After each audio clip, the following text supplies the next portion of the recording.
Yo, what's up mga cyclista? 13 days na pala natin ang ating pagpapanggap sa ating workout challenge. Ayun. Sa ngayon mga cyclista, may kasabay pala ako. Yung nasa likod ko na nag-warm up, nag-stretching din. Hindi yung nasa kanan na. Yung nasa likod ko mismo, si Kuya Kime Alaurin. Ayun. Magkasabay kami ngayon na tatakbo. So tara, stretching muna tayo. So sinimulan na nga namin ang aming easy run. Sabi niya easy run lang daw siya ngayon dahil program daw ni coach sa kanya is easy run lang. So ako makikisabay lang ako sa kanyang easy run. Tingnan nga natin kung easy run nga ba o bubuduli na naman ako ng aking kasabay. So tingnan natin. Tatlong ikot tayo ngayon, tatlong ikot. 6 km ulit. 6 km. Okay, let's go. Sa ngayon naka 1 kilometer kami pero bakit ganun? Para ang bilis ng pacing namin sa kanya, easy lang. Hindi kasi ako sanay tumakbo ng 4:40 ang maintaining namin. First 1 kilometer pa lang namin to mga cyclista.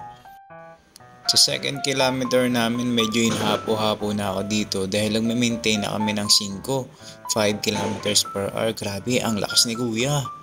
Di ka naman ata galit sa akin. Ang gusto ko lang naman easy run. Bakit inisihan mo lang?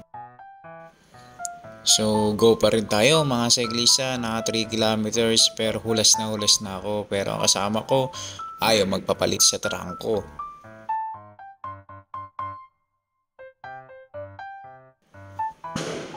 At nakaka 4 kilometers run na nga kami mga cyclista, hindi pa rin nagbabago ang pacing namin. Grabe, tinatrangkuhan pa ako neto ni Kuya Kimi.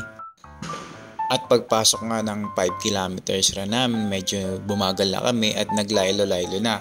Pacing nga lang namin dyan is 5:30 to 5:20. Ay mga cyclista pero napakalakas pa rin, ayaw magpa-out.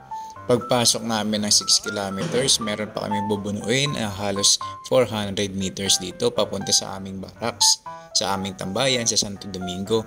Pero tingnan nyo naman, malakas pa. Okay. 640 rin. 644. Ha. Masak na ako. Mabilis na kasama ko. Grabe ang lakas na ito. Sabi maintain lang mabaga. Kamusta po?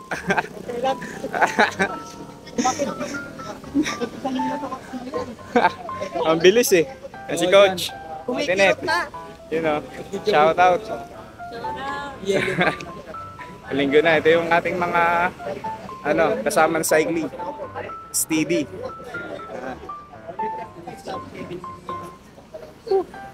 Stretching na ulit. Tapos karga na. Siyempre, after niya ng aming pagpapakapagod sa 6 kilometers run, ay nag-stretching na nga kami. Sinabihan ko na rin si kuya na mag-stretching. Sabi ni coach na after and before, laging mag-stretching at mag-warm up. So, maraming salamat sa inyong panonood mga cyclista. At ito nga pala yung ginawa naming ruta. Ito na rin yung magiging ruta para sa aming fun run na gaganapin sa December 7, Saturday. So, handa na ba kayo? Tara na! Mag-register na. May on-site registration pala kami para sa mga gustong mag-on-site registration. At meron kami na online registration. Maraming salamat mga cyclista sa inyong mga panonood. Hanggang sa susunod natin mga video. Salamat!